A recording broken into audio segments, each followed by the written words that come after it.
бала қиялының шамшырағы, ертегілер елінің жаршысы, ғасырлы тарихқа ие шаңырақ, Алматы мемлекеттік қуыршақ театрының тарланбоз талант иесі, өмірін өнермен өрнектеген дарынды майталман Бақытжан Шадиярбекұлы 1974 жылдың 18 қарашасында киелі мекен, қасиетті өлке Шығыс Қазақстан облысы Күршім ауданында дүниеге келген.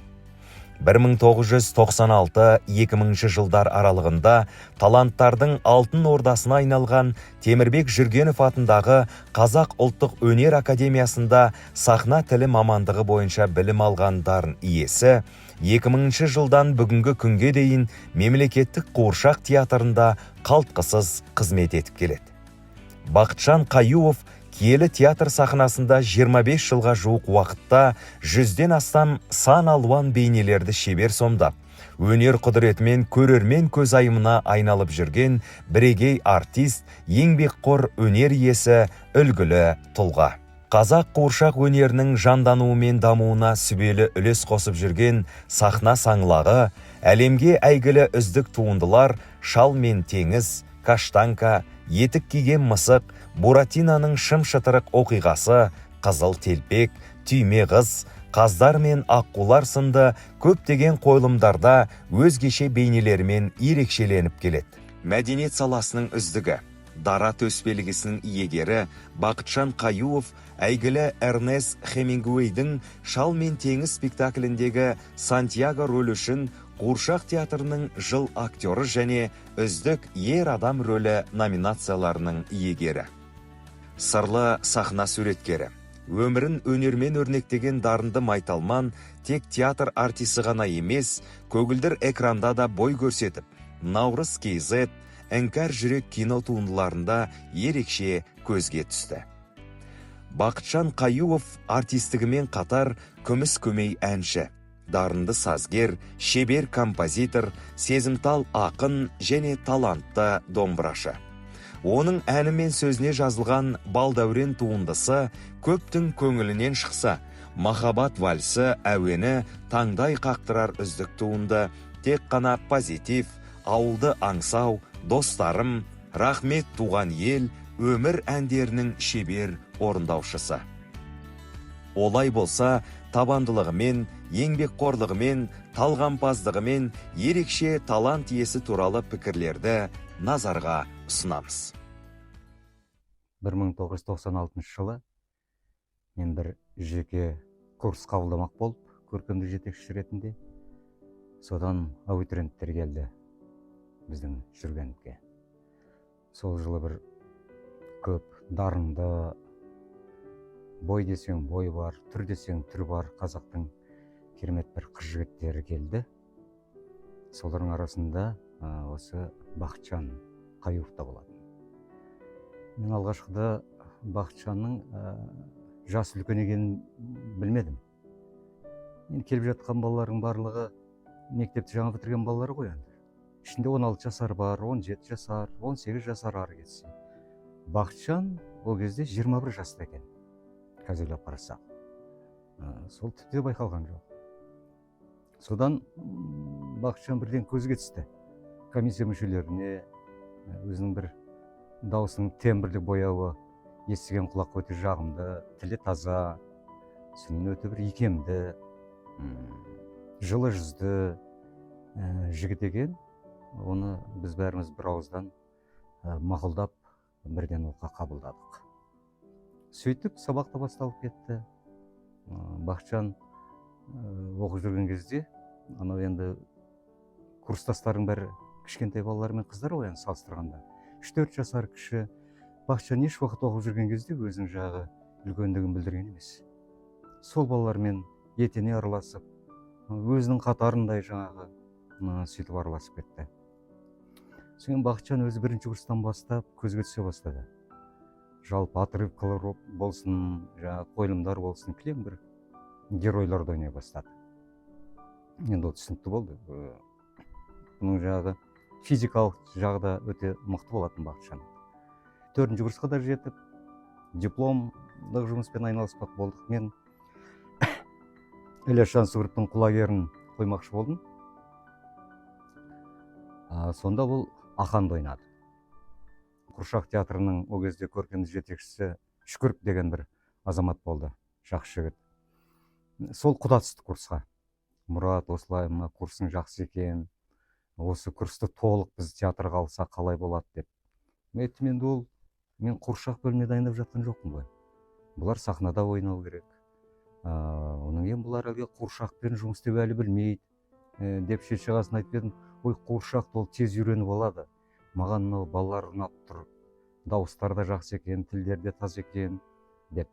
Содан кейін ол айтты, біз мынау Ақтөбеге барып, Ақтөбеден анау Тақауяқтан театрын қайтадан ашайық деп жатырмыз. Мен сол жаққа көркемдік жетекші болып шақырып жатыр. Сен курсыңды алып, менімен бірге жүрсең деді. Жарайды, енді көрейік деп үй бермекші болып балалардың барлығына. Содан кейін мен балаларға айтып едім, балалар қуана келісті. Сөйтіп 20 жаңағы студент болатын, дипломды курс, ертіп мен Ақтөбеге бардым.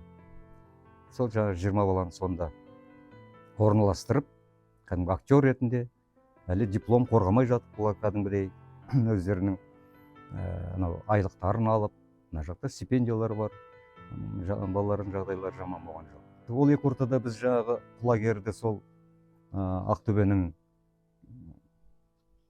жұртшылығына қойып, кәдімгідей олардың қошеметіне бөленіп, әлі диплом қорғаған жоқпыз сонда. Сөйтіп, сол жақтан жаңағы спектакльді ойнап, түсіріп, осы Алматыға академияға жіберіп, сөйтіп дипломды қорғады. Содан кейін маған айтады жаңағы бастықтары. Сіз қайта беріңіз, балалар қалсын дейді. Мен айтым, жоқ, балалар қалмайды. Мен балалардың ұялғанын көріп, көзіммен әрқайсының үйіне кіріп, содан кейін бірақ кетемін деп. Соң созылып кеткеннен кейін бір күні мен де кішкене мінезіме салындаған, тиеңдер жүктеріңді пойызға дедім да. Жаңағы 20 баланың жүктерін пойызға тиеп Алматыға алып кеттім. Алып кеттім да, содан кейін осы Қуыршақ театрына орналасты балалар. Сол екі ортада бұл Қуыршақ театрының актерларымен етене бір байланыста болды ғой балалар. Жақсы көріп кетті мына Қуыршақ театр. Жаңа мен студенттерім жақсы көріп, осында жұмысқа тұрамыз деп жаңағы. Сөйтіп тұрып, кейбіреулер енді тұрмысқа шықты, телевидениеге жұмысқа тұрып кетті, кейбіреуі мынау театрларға кетіп қалдықтағын, біразы сол қалды. Солардың ішінде осы Бақытжан да қалды. Бақытжан әлі күнге дейін осы Қуыршақ театрында қызмет жасап жүр, беделді актер. Бақытжан өзі сол студент кезінен бастап, мына соңғы күнге дейін біз хабардамыз жалпы. Сөйлесіп, пікірлесіп тұрамыз. Өте бір кішіпейіл, дарынды, үлкенмен үлкендей, кішімен кішідей тіл табыса білетін, жаңағы қарым-қатынасқа салатын сондай бір жақсы жан. Текті жігіттердің бірі Бақытжан жалпы. Мен Бақытжанға алдымен зор денсаулық тілегім келеді. Әнімін дегенше мінекей 50 жасқа да толып қапты ғой. Денсаулық зор болсын. Бұның әлі алар белестері өте көп, шығар шыңдары әлі биік Бақытжанның.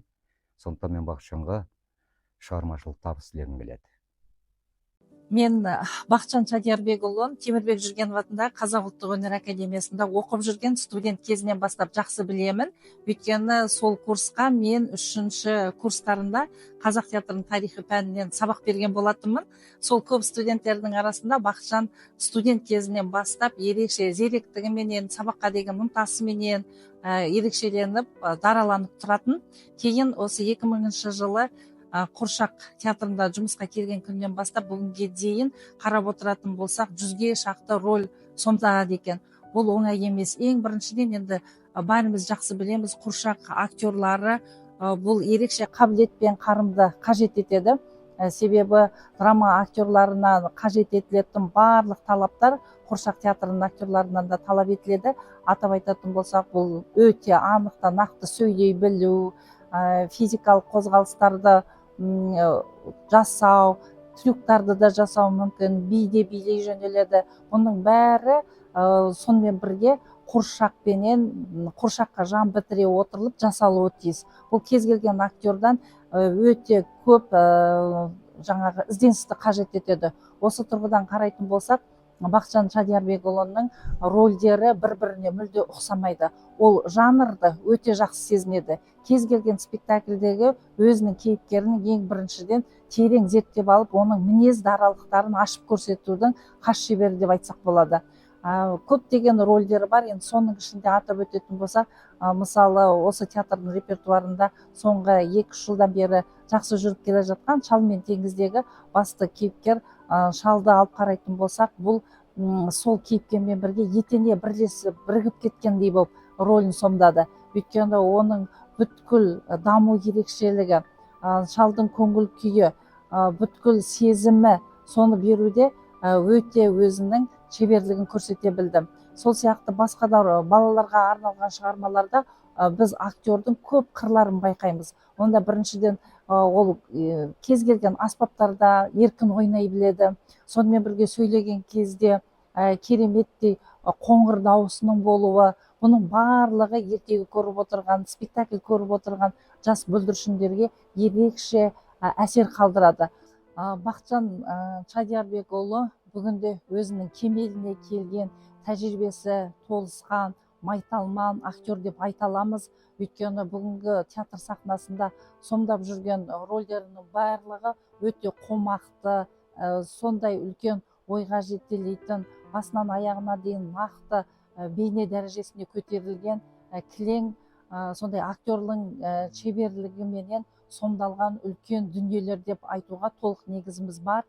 Жалпы Бақытжан Шадиярбекұлы алдағы уақытта осы өзінің шеберлігін жас мамандарды тәрбиелеуге жұмсаса, ұстаздықпен қызмет жасаса деген бір ойларда келеді. Өйткені шын мәнісінде мына қуыршақты игеру, қуыршақты жүргізу, қуыршақты сөйлету бұл актердан ізденімпаздықпен бірге нағыз күн-түн өзінің шеберлігін ұштап отыратындай қасиеттерді қажет етеді. Осы тұрғыдан алып қарайтын болсақ, бүгінде осы қуыршақ театрының үлкен актерларының қатарына қосылып отырған Бақытжан Шадиярбекұлының жұмысы өте елеулі. Біз осы бүгінгі мерейтоймен құттықтай отырып, алдағы уақытта да үлкен жұмыстар жасай беретініне кәміл сенеміз. 2000 жылы мамыр айында директор мамандығын бітіріп, бір топ актерлар театрға келді. Олар Рауан, Алтай, Бақытжан және Нәсімжан етін. Бақытжан әрбір рөлді, әр қуыршақты жақсы меңгеріп, кәсіби дәрежеге жетіп отыр. Оны Қызыл телпектегі қасқыр, Каштанка қойылымындағы жануарлар жаттығушысы, Шал мен теңіз қойылымындағы Шал рөлі, Алтын адам қойылымында аңыз айтушысы, Буратинодағы Папа Карлосы, Аладдиндегі Джин рөлі және 25 жылда жиналған тағы басқа рөлдерді керемет ойнап, жүлделерге ие болып, әлде талмай біздің театрда қызмет істеуде. Айтайын дегенім, Бақытжан туған күніңменен. Керемет актер, өмірде тек бақытты рөлдерді ойнап, жұмыста әрі көрерменді қуантып, үлкен жетістіктерге жетіп, сәттілік пен шексіз энергия ағынан тілеймін. Бақытжан, айналайын, осы қуыршақ өнерін менен тәлім тәрбие алғансың. Ал өзің ары қарай жалғастырып жібердің. Сондықтан аналық тілегім саған осы сахнада қуыршақ театрының өнерін бағыштай бер. Осы театрдың шың биігіне шыға бер. Мен сені жақсы көремін. Құрметті көрермендер, біз енді Бақытжан баламыз туралы айтатын болсақ, Бақытжанның өнері туралы айтатын болсақ, бұл өте бір үлкен кітап жазуға болады. Бақытжан өнер академиясын бітіргеннен кейін біздің театрға алғаш рет 2000 жылдары келді. Сол 2000 жылдары жап-жас, ап-арық, бір керемет шашы бұйра, сондай бір күлім көз, күлімдеп тұрып осы келгені әлі есімде. Соның ең алғашы жаңа рөлі, ол кезде біздер Аққу жібек деген қойылым қойылып жатқан, сол Аққу жібектегі нөкердің рөлін алды. Сол ойнап отырған кезде көзі күлімдеп отырады ғой. Сонда ойлайтынбыз, мына жігіт деген қандай прямо өзі сондай образды әдемі түсінеді екен, сөйлеген сөзінде де айтқан ойында да бір ой бар екен деп жаңағы бұл баланы біз сондай керемет қарсы алдық. Біздің театрдың бір ерекшелігі, қандай әртіс келсін, біз оны өте жылы қарсы аламыз. Сол жылы қарсы алған әртістеріміздің бірі осы Бақытжан Қаюов Шадиярбекұлы.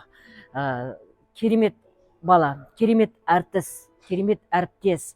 Баламыз ретінде жақсы көреміз. Әріптес ретінде мен Бақытжанды өте жоғары биік деңгейге қоямын. Ең бірінші енді бізге қызмет жасап жүрген кезде енді әртістің мінезі де болады. Әртістің мысалы режиссерменен қарама қайшы келіп қалатын кездер болады. Сол кезде жаңағы біздің халық әртісі Шукуровпен қарама қайшы келіп қалды дағы, сол кезде бір театрдан кетіп те қалған кезі болды.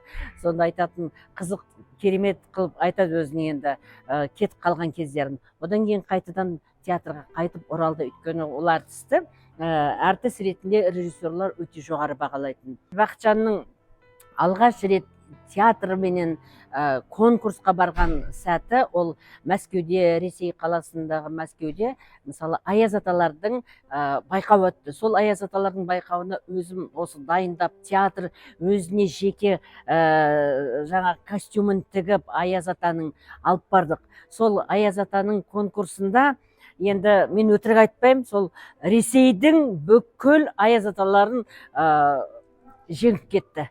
Өйткені ол Бақытжанның бір ерекшелігі, айтады ғой, импровизацияға өте бай Бақытжан. Импровизация жасағанда ол алдына жан салмайды.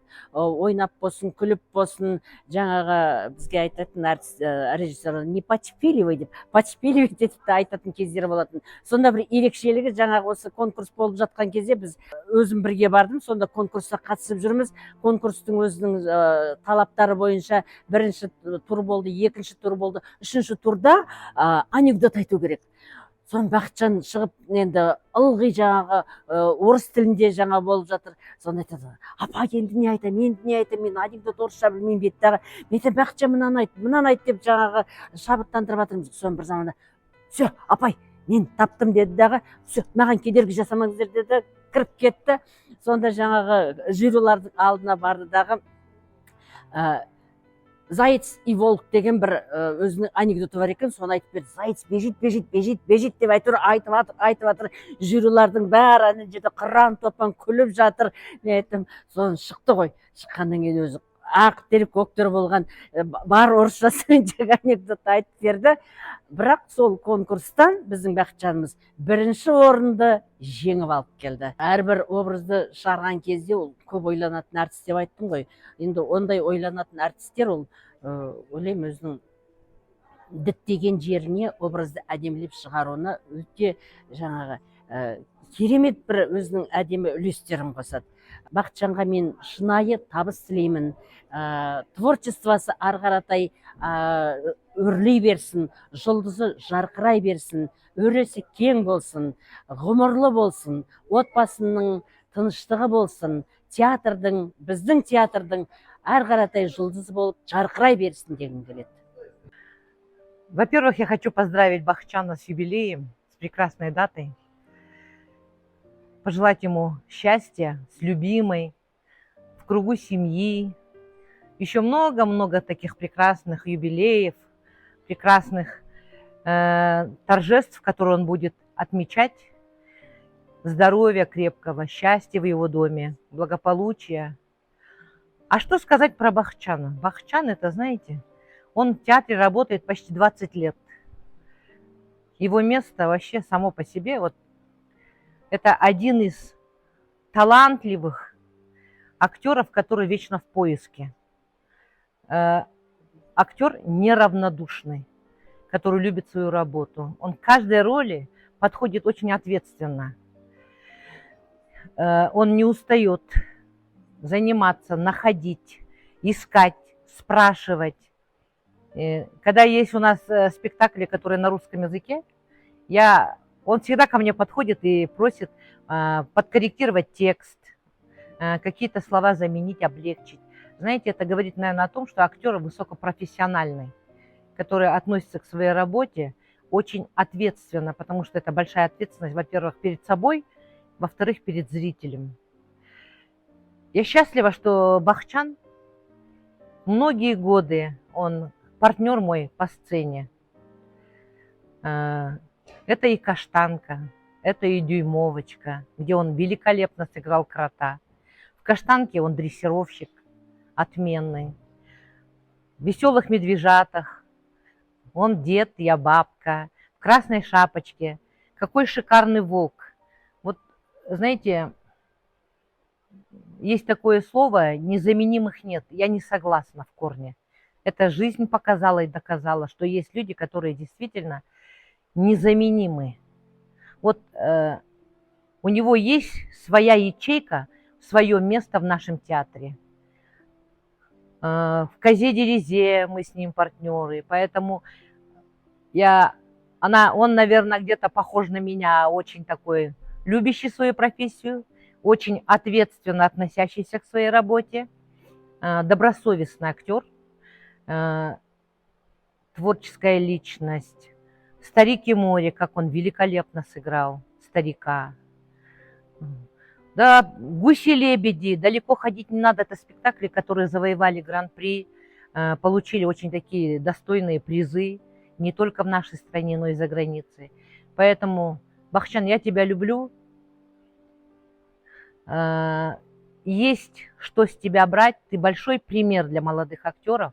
Продолжай творить, радоваться, потому что у тебя есть свой почерк, свое место в нашем театре, которое никем и ничем не заменишь. Поэтому я тебя люблю. Еще раз с юбилеем, Джансу, поздравляю. Не теряй свой природный юмор.